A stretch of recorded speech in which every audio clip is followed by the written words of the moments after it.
বর্তমানে দেখা যায় যে আমরা অনেকটা একটা বিষয় নিয়ে অনেকের মধ্যে খুব এমনকি হাসাহাসি পর্যন্ত বন্ধু মহলে চলতে থাকে। অনেকটা পারিবারিক কাপলের মধ্যেও চলে যে পুরুষ না মেয়ে, কাদের যৌন চাহিদা বেশি থাকে এবং অনেকে এইটাই পুরুষরা অনেক সময় চিন্তা করে থাকে এবং মেয়েদের ক্ষেত্রে অনেকে আপনার গুগল সার্চ করে বা অনেক ক্ষেত্রে দেখা যায় বই ঘাটাঘাটি করে চিন্তা করে যে না, মেয়েদের ক্ষেত্রে যৌন চাহিদাটা বেশি থাকে কোন বয়স পর্যন্ত। আজকে এই বিষয় সম্পর্কে আপনাদেরকে ছোট একটা ইনফরমেশন দিব, যেটা দেখা গেছে একটা গবেষণায় টেক্সাস ইউনিভার্সিটির একদল স্টুডেন্ট আপনার বিভিন্ন বয়সী মেয়েদেরকে নিয়ে একটা গবেষণায় চলে আসে। তারা তিনটা ভাগে মেয়েদেরকে ভাগ করে। একটা দেখা যায় যে আপনার যে বয়স থেকে মেয়েদের সাধারণত শারীরিক বৃদ্ধিটা শুরু হয়, সেইখান থেকে যেমন 16 বছর বয়স থেকে 23 বছর বয়স পর্যন্ত একদলকে ভাগ করা হয়।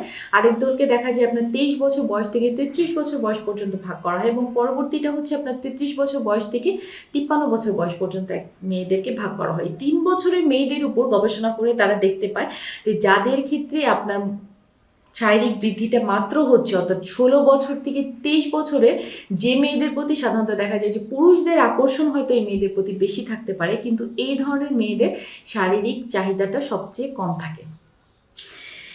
এদের তুলনায় যারা 23 থেকে 33 বছর বয়সে পৌঁছায় তখন দেখা যায় যে এদের থেকে শারীরিক চাহিদাটা অনেকাংশেই বেড়ে যায়। তো অনেকে দেখা যায় যে এই বয়সটাকে অনেকে চিন্তা করে যে এটা হচ্ছে বিয়ের উপযুক্ত সময়।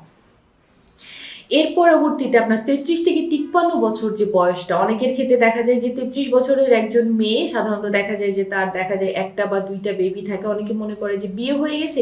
ছেলেদের ক্ষেত্রে এটা স্পেশালি হয় যে বিয়ে হয়ে যাওয়ার পর অনেক পুরুষদের ক্ষেত্রে অনেকাংশে আপনার যৌন চাহিদাটা কমে আসতে পারে, কিন্তু ওই গবেষণায় দেখা গেছে যে 33 বছরের পরে যে নারীরা থাকে তাদের যৌন চাহিদাটা সবচেয়ে বেশি পরিমাণে থাকে।